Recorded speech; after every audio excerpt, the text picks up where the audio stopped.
Boa tarde, vamos assim nesses instantes, nos serenando, nos acalmando, elevando os nossos corações até Deus, nosso Pai, com muita gratidão, até Jesus, nosso Mestre. Vamos nos imaginando no salão Bezerra de Menezes, na casa de Fabiano, vamos nos sentindo envolvidos pelos braços amorosos de Frei Fabiano, de Cristo, por todos esses espíritos trabalhadores, abnegados que estão a nos intuir, a nos auxiliar, que possamos estar em comunhão de pensamentos e sentimentos com esses amigos que tanto nos querem bem e que tanto se esforçam por nos auxiliar, que façamos também a nossa parte. Pai nosso que estais no céu, santificado seja o vosso nome. Venha a nós o vosso reino, seja feita a vossa vontade, assim na terra como no céu. Pão nosso de cada dia nos dai hoje.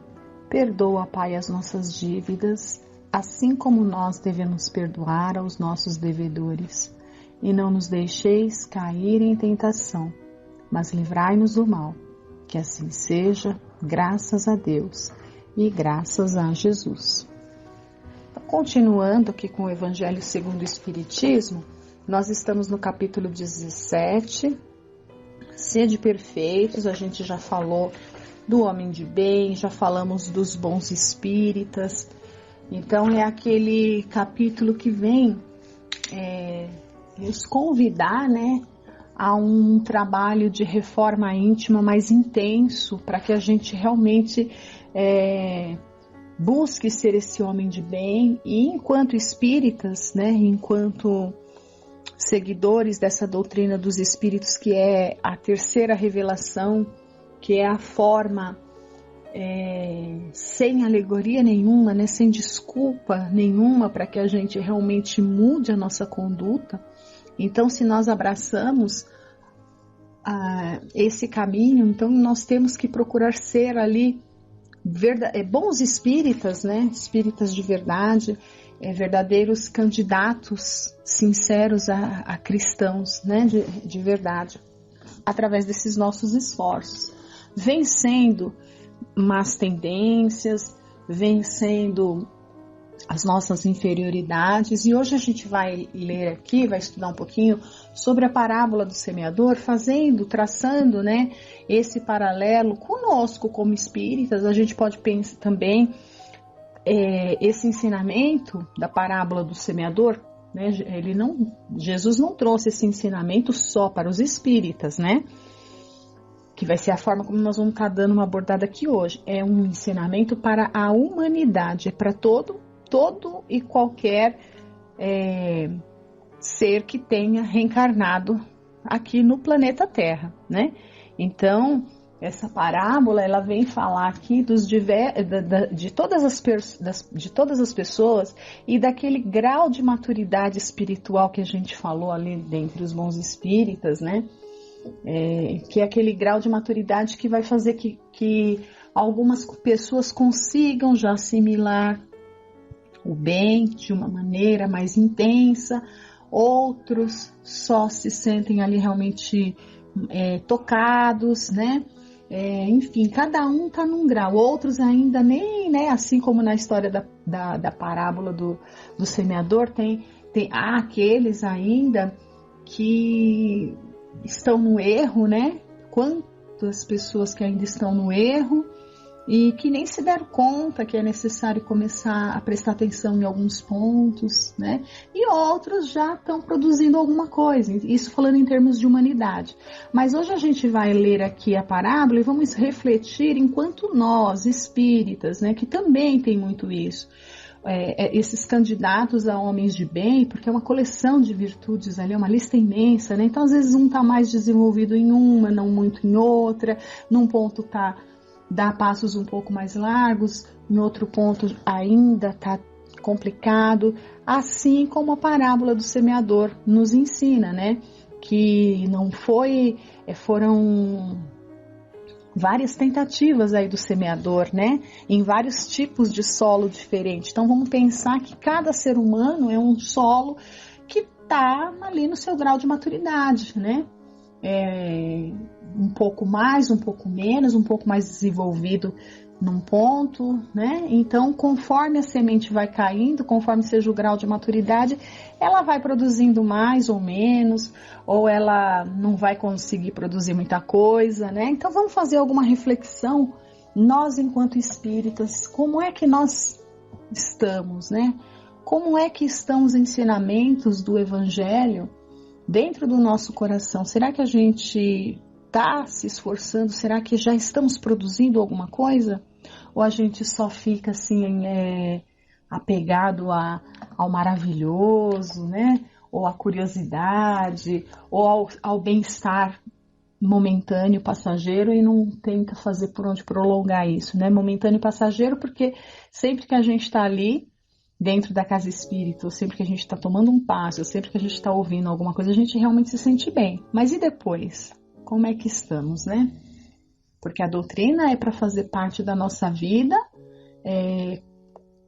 né? Não é a doutrina, os ensinamentos de Jesus, o bem-estar, a felicidade que nos proporciona, né? Essa transformação íntima tem que estar fazendo parte do nosso dia a dia, do nosso ser, né? O tempo todo. Construir esse novo homem, né? Será que a gente já está construindo esse novo homem ou será que a gente ainda está muito oscilante, né? Vamos então ler aqui. A parábola do semeador. Naquele dia, saindo Jesus da casa, assentou-se à borda do mar, e vieram para ele muita gente, de tal sorte que, entrando em uma barca, se assentou. E toda a gente estava de pé na ribeira. E lhes falou muitas coisas por parábola, dizendo: Eis aí que saiu o que semeia a semear. E quando semeava, uma parte das sementes caiu junto da estrada, e vieram as aves do céu e comeram-na.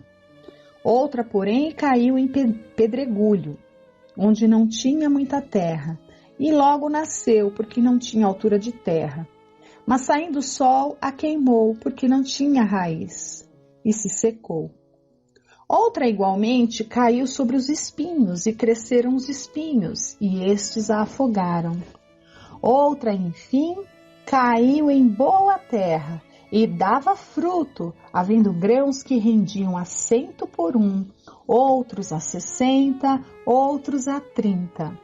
O que tem ouvidos de ouvir, ouça. Assim diz Mateus, né? E aí, mais para frente, Mateus continua.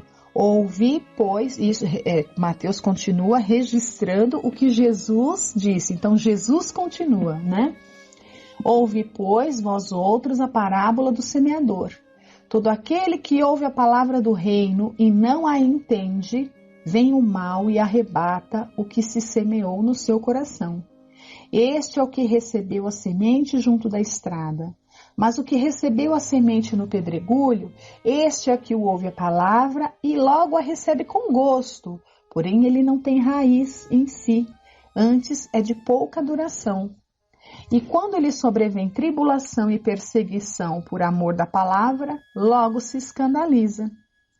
E o que recebeu a semente entre espinhos, este é o que ouve a palavra, porém os cuidados desse mundo e o engano das riquezas sufocam a palavra e fica infrutuosa. E o que recebeu a semente em boa terra, este é o que a ouve, entende e dá fruto, e assim dá 100 e outro 60 e outro 30 por um. Continuou também Mateus registrando dessa maneira. Aí vamos aqui, né, entender, o Consolador vem e tira o véu, porque está muito claro, a gente lendo aqui já dá para perceber, já pegamos o espírito da coisa, né? Já pegamos ali que a Terra seria a humanidade, né? Todas as pessoas, o semeador seria Jesus, ele que está ali jogando, né? E a semente seria o seu evangelho, que é o roteiro ali, que vai fazer com que a gente produza o bem, né? 100, 60, né? Cada um conforme a sua condição. Seria mais fácil, esse espírito da coisa a gente entende dessa maneira. Mas por que então? Vamos tentar entender com mais mais claramente, mas por que que algumas pessoas conseguem produzir, outras não produzem tanto, outras se empolgam, mas por algum motivo não levam em frente, outras até tentam, mas desistem, e outras nem estão nem aí, nem percebem, né? Tantos e tantos chamados, tantas e tantas coisas, aquilo ainda não soa aos ouvidos, não toca ao coração. Por que que isso acontece? E aí vem o Consolador, a terceira revelação, né? O Cristo redivivo, que nos explica tudo isso, nos traz essas respostas, né? Vamos lá. A parábola da semente representa perfeitamente as diversas maneiras pelas quais podemos aproveitar os ensinamentos do Evangelho, que são a semente. Quantas pessoas há, na verdade, para as quais eles não passam de letra morta, que a semelhança de sementes caídas nas pedras não produzem nenhum fruto? Então vamos pensar em termos de humanidade geral. É isso mesmo que a gente vê, né? Tanta pessoa, tanta gente, tantos irmãos nossos aí que ainda cometem atos que às vezes a gente fica, puxa, né? É tão básico isso, mas choca, né? Chega a chocar porque a gente vê que ainda tem pessoas e fazem isso na maior, vamos dizer assim, não se sentem nem mal. Por quê? Porque na verdade a semente caiu ali numa terra, né? Num espírito que ainda está muito endurecido, que ainda não acordou, ainda não se tocou pelos impulsos do amor, ou ainda não sofreu o suficiente para, através da dor, desejar fazer diferente. Então, continua fazendo tudo igual. Então, tem isso daí, né? Então, pensar isso em termos de humanidade geral é mais ou menos isso daí. Então, para alguns, é letra morta, né? Aquilo não faz o menor sentido. Para outros já faz um pouco mais, para outros um pouquinho mais. E outros tantos, eu estou falando em termos de humanidade, eu não estou falando de espíritas, nem de seguidores de nenhuma religião. Eu estou falando em termos de humanidade, de pessoas, né, indivíduos. Outros que às vezes nem religião se diz ter, mas já tem um grau de maturidade tal que vivencia e pratica e faz, né? Muito mais até do que aqueles que estão ali congregados nas mais diversas religiões, inclusive dentro da doutrina espírita, né? Então, a gente percebe que cada pessoa é um terreno que está mais ou menos fértil, né, ao aprendizado. Agora ele vai falar aqui para nós, espíritas, né? Olha, o Consolador vem nos explicar aqui, olha, outra aplicação não menos justa é a que se pode fazer as diferentes categorias de espíritas. Então, vamos pegar a parábola do semeador, que serve ali para a humanidade como geral, como a gente já falou, mas vamos trazer ela para dentro da doutrina espírita para nós, que nos declaramos espíritas. Não nos oferece o símbolo dos que se apegam apenas aos fenômenos materiais, não tirando dos mesmos nenhuma consequência, pois que nele só vem um objeto de curiosidade? Então, quantas pessoas que têm aquela curiosidade, né, de olha, os espíritos, o espírito falou, né? Tem muita gente que se move muito por isso, pela curiosidade das comunicações, pela curiosidade, pelo maravilhoso que elas acham que é, né? Porque não estudam, porque não conhecem, não sabem que, na verdade, tudo tem uma causa natural, né? E nada contraria as leis de Deus, enfim. Mas tem essa categoria dentro do Espiritismo? Sim, tem. E aí vamos falar de uma outra categoria. Dos que só procuram o brilho das comunicações espíritas, interessando-se apenas enquanto satisfazem-lhe a imaginação, mas que após ouvi-las continuam frios e indiferentes, como antes. Ah, quantos, né? Ai, mas olha, veio uma psicografia assim, assim, assado, falando isso. Aí a gente pega e vê uma palestra de um orador espírita maravilhoso e a gente, né, fica ali encantado. A gente pega um livro e lê um ensinamento maravilhoso e a gente fica ali encantado. A gente vai na casa espírita e tem aquela pessoa que está falando lá na frente, que fala, toca fundo no nosso coração e a gente fica maravilhado, a gente fica encantado, né? Mas e aí, passa aquele momento de encantamento, aquela empolgação passa também da mesma forma. E continua, né? Que acham muito bons os conselhos e os admiram, mas para aplicá-los aos outros e não a si mesmos. E aqueles finalmente... então aqui é uma outra categoria. Então, né, tem aquela categoria de espíritas, que é tudo lindo, maravilhoso, que faz o evangelho toda semana, faz o evangelho no lar, né, escuta tudo que ouve, acha bacana, mas está sempre pensando numa pessoa. Isso aqui, olha, fulano tinha que ler isso aqui. Isso aqui, olha, se aplica para Beltrano, né?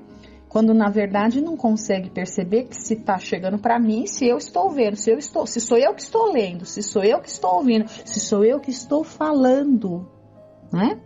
É porque em primeiro lugar é para mim. É assim que tem que se comportar aquele sincero candidato a espírita, né? Candidato a espírita.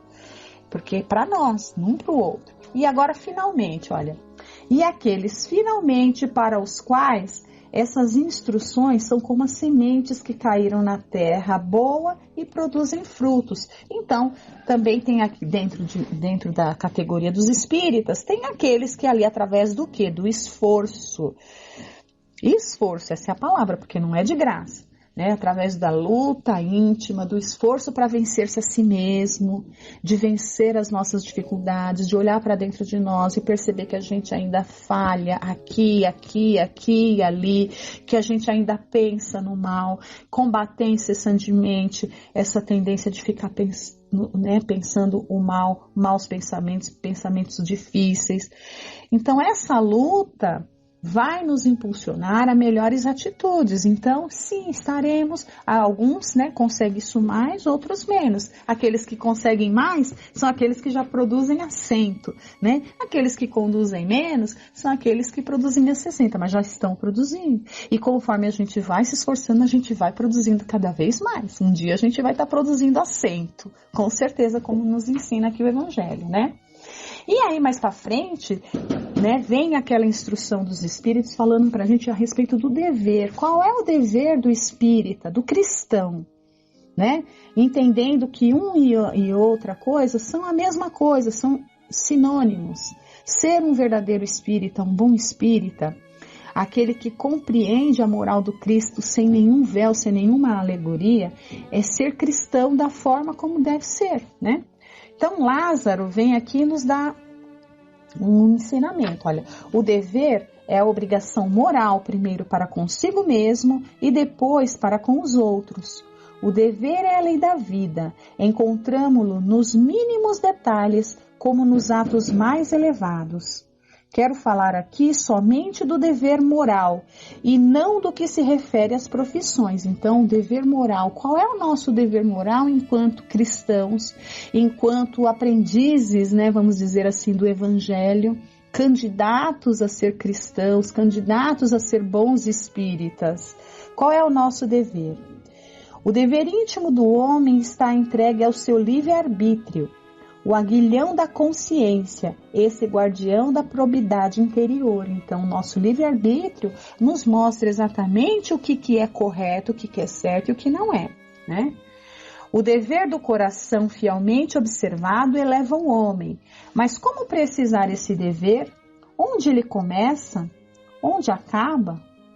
O dever começa precisamente no ponto em que ameaçais a felicidade ou a tranquilidade do vosso próximo e termina no limite que não desejaríeis ver transposto em relação a vós mesmos, ou seja, fazer ao próximo tudo e somente aquilo que gostaríamos que fosse feito a nós mesmos. Amar a Deus sobre todas as coisas, né? E ao próximo como a si mesmo. Eu só vou fazer para o próximo, meu dever como cristão, como espírita, é agir com o próximo exatamente da forma como eu gostaria que se agisse comigo nas mais diversas situações. E eu vou no limite em que eu perceba que aquilo não vai ferir, não vai magoar, não vai constranger, não vai intimidar. Aí eu paro. Por quê? Porque se eu sinto, né, em mim que seria dessa forma, eu vou num limite que eu começo a medir como se fosse por mim mesmo. Se fosse comigo, nesse ponto eu começasse a ficar chateado, nesse ponto eu começasse a ficar me sentindo mal, constrangido, me sentindo julgado, né?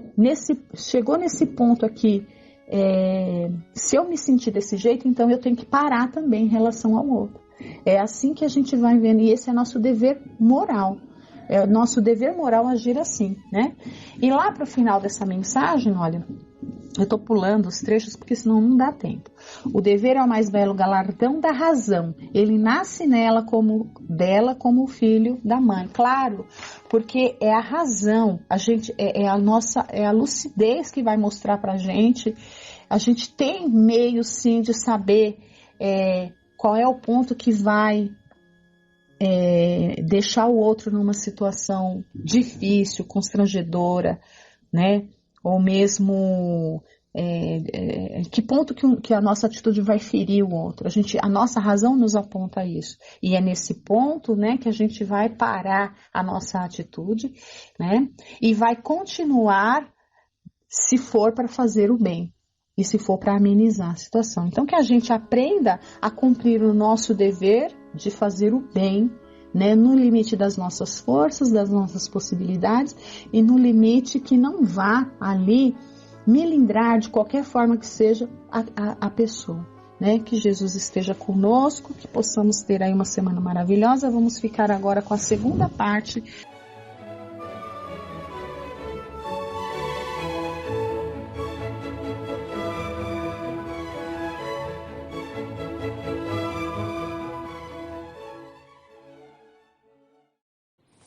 Boa noite a todos.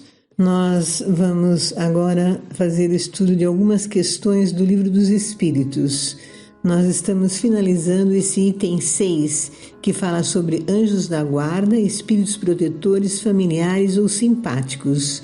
Este item está no capítulo 9, na parte 2 do Livro dos Espíritos, que foi escrito por Allan Kardec.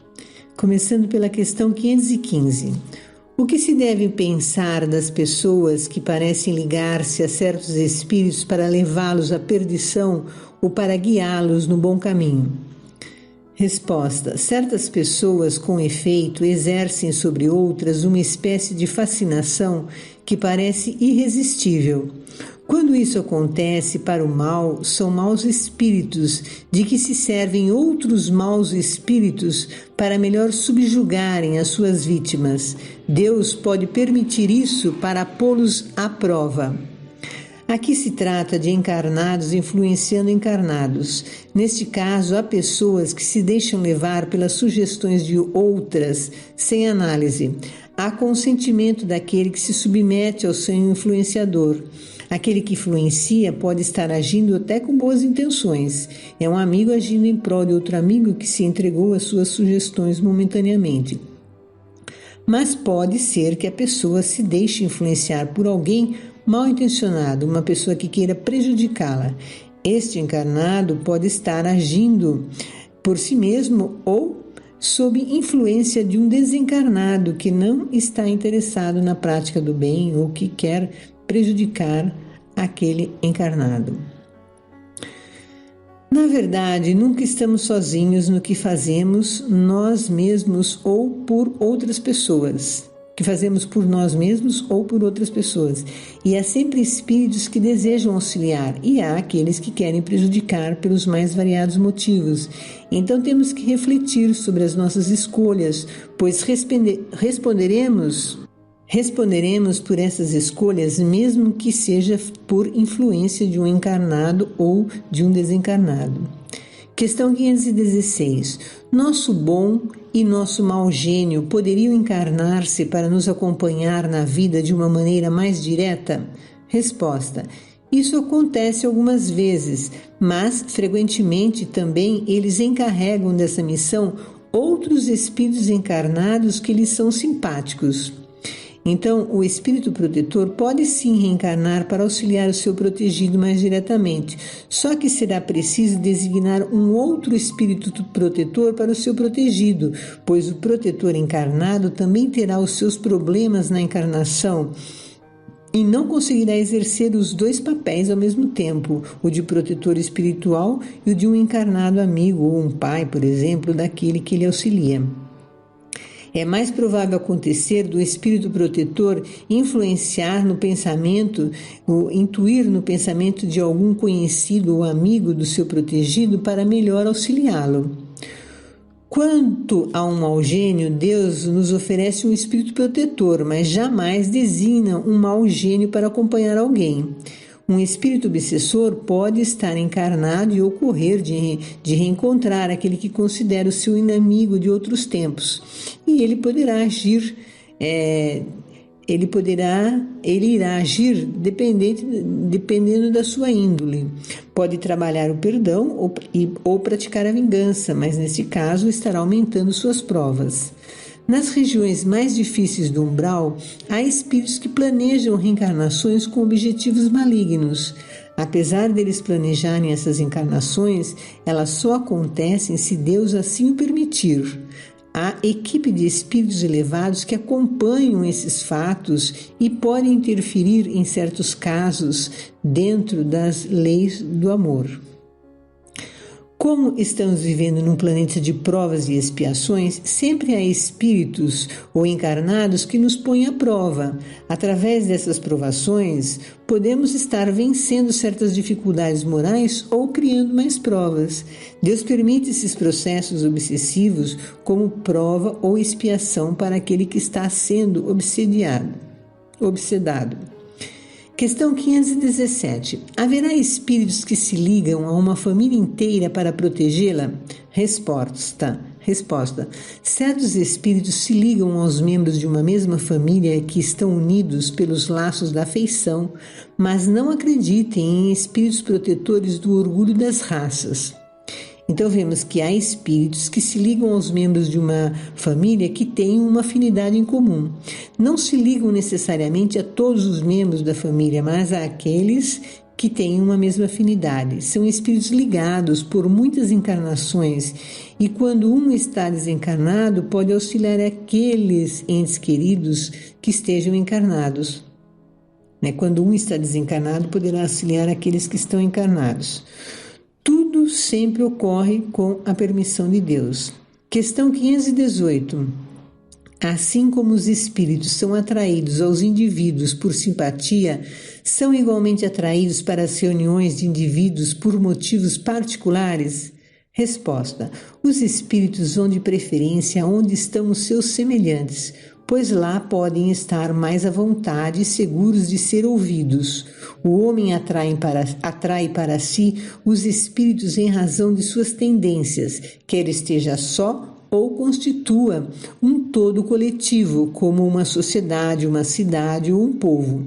Há, portanto, sociedades, cidades e povos que são assistidos por espíritos mais ou menos elevados, segundo seu caráter e as paixões que os dominam. Os espíritos imperfeitos se afastam daqueles que os repelem, e disso resulta que o aperfeiçoamento moral de um todo coletivo, como o dos indivíduos, tende a afastar os maus espíritos e a atrair os bons, que despertam e mantêm o sentimento do bem nas massas, da mesma maneira porque outros podem insuflar-lhes as más paixões. Bom, pensemos em uma cidade. Há um grupamento de pessoas que trocam conhecimentos, buscam novas tecnologias. Se esse povo tem interesse no progresso deles, enquanto comunidade, se auxiliam um ao outro, espíritos mais avançados se propõem a participar dessa comunidade para auxiliar no avanço econômico, intelectual e no humanitarismo deste local. Se em uma comunidade seus cidadãos vivem mais individualmente, cada um fazendo o que pode sem grandes buscas de melhoria, espíritos mais evoluídos não têm muito o que fazer nessa comunidade. Seus protetores não precisam ser muito evoluídos. O mesmo ocorre com os protetores de países, regiões, bairros, associações. Quanto maior interesse e buscas pelo aperfeiçoamento dos encarnados em todos os seus aspectos, mais atrai espíritos evoluídos para auxiliá-los em suas conquistas. Questão 519.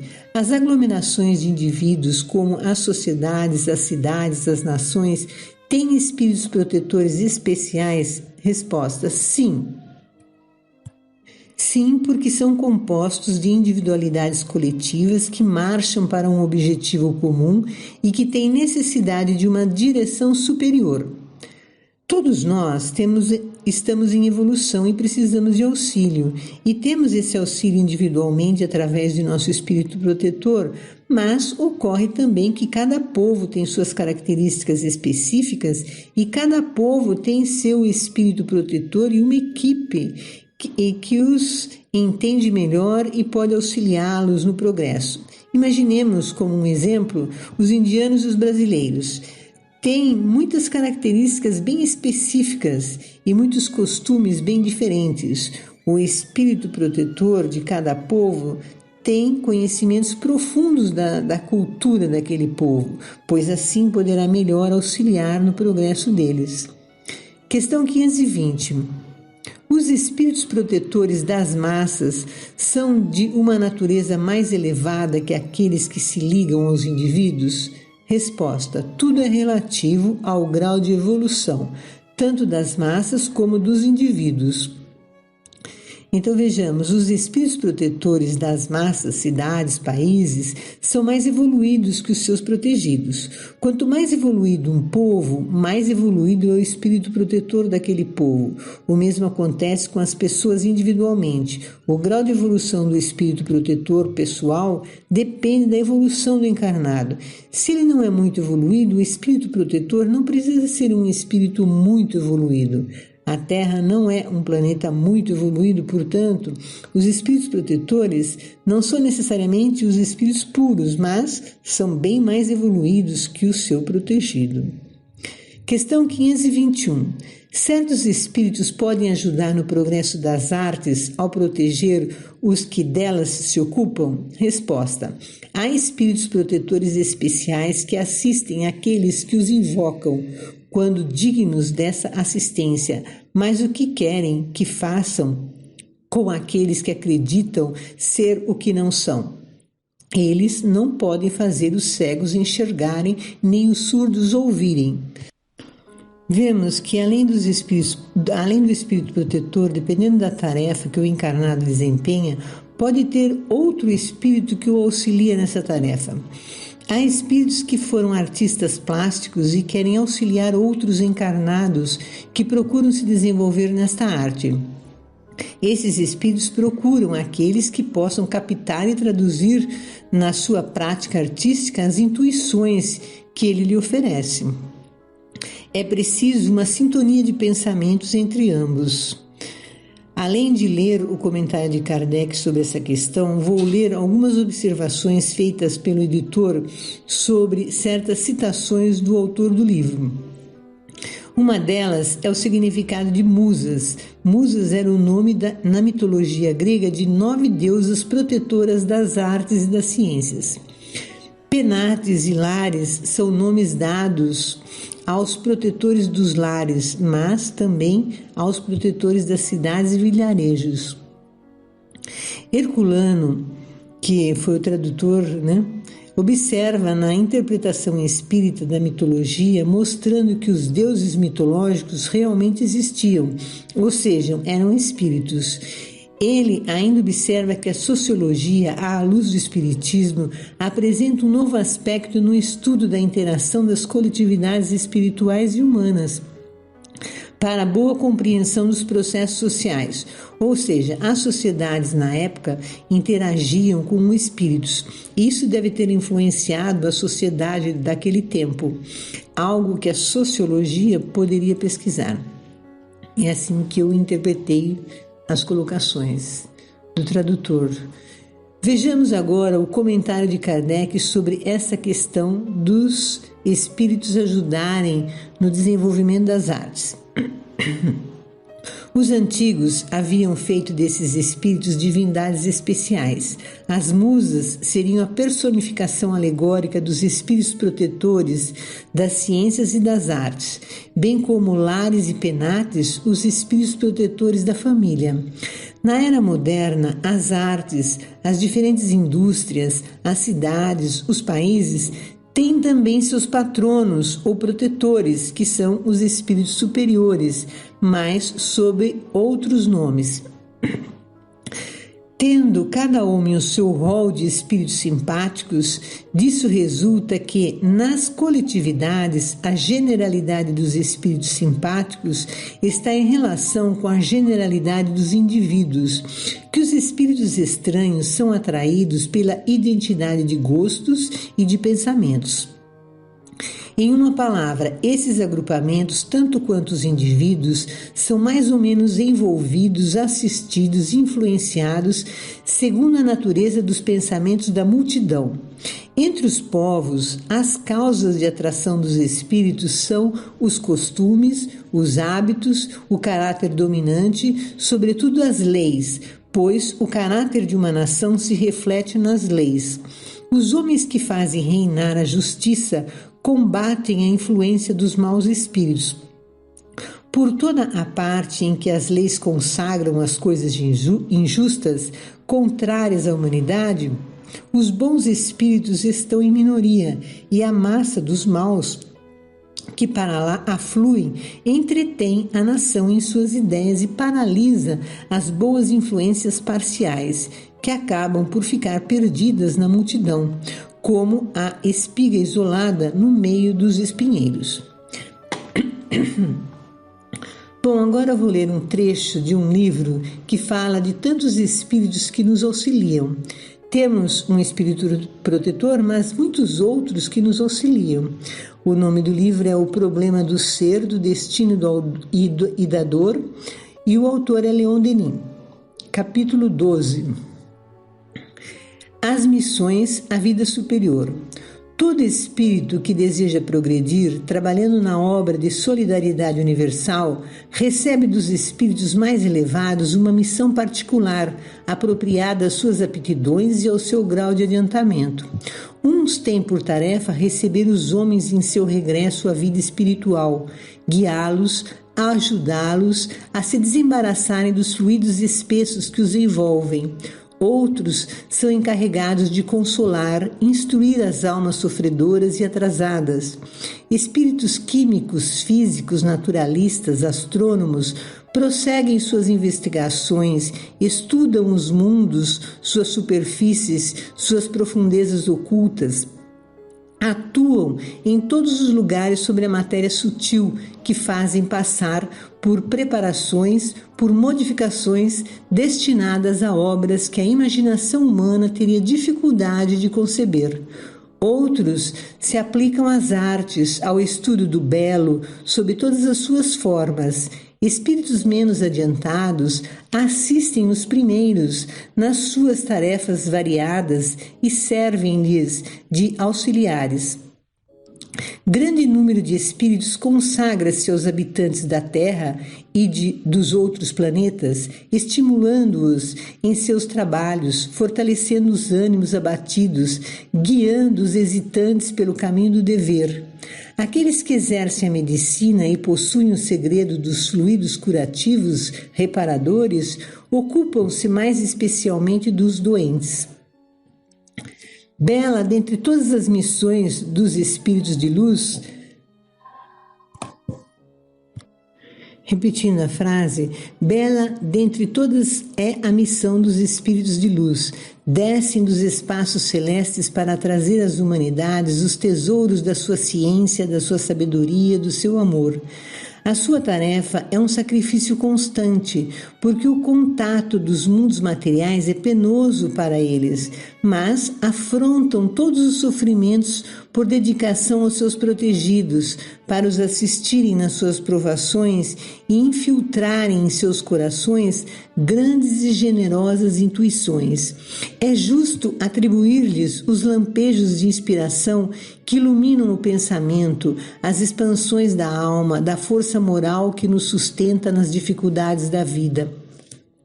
Se soubéssemos a quantos constrangimentos se impõem estes nobres espíritos para chegarem até nós, corresponderíamos melhor às suas solicitações, empregaríamos esforços enérgicos para nos desapegarmos de tudo que é vil e impuro, unindo-nos a eles na comunhão divina.